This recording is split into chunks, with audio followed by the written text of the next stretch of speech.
We all think about it, and every now and then I think about my own death, and I think about my own funeral, and I don't think of it in a morbid sense. And every now and then I ask myself, what is it that I would want said? And I leave the word to you this morning. If any of you are around when I have to meet my day, I don't want a long funeral. And if you get somebody to deliver the eulogy, tell them not to talk too long. And every now and then I wonder what I want them to say. Tell them not to mention that I have a Nobel Peace Prize. That isn't important.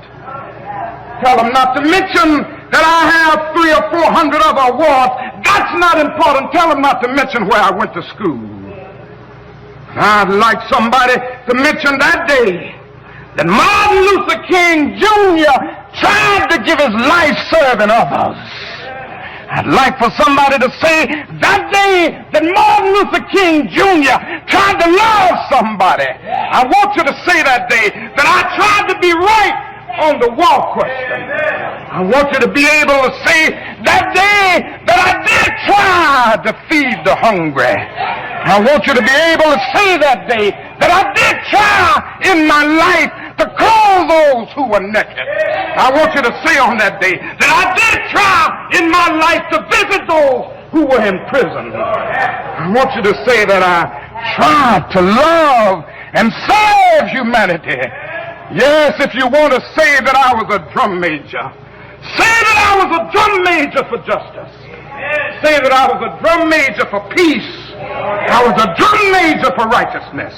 And all of the other shallow things will not matter. I won't have any money to leave behind. I won't have the fine and luxurious things of life to leave behind. But I just want to leave a committed life behind.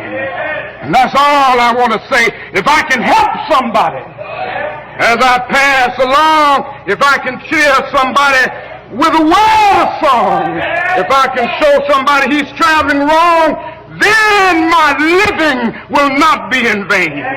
If I can do my duty as a Christian ought, if I can bring salvation to a world once wrought, if I can spread the message as the Master taught, then my living will not be in vain. Yes, Jesus, I want to be on your right or your left side. Not for any selfish reason. I want to be on your right or your left side, not in terms of some political kingdom or ambition, but I just want to be there in love and in justice and in truth and in commitment to others so that we can make of this old world a new world.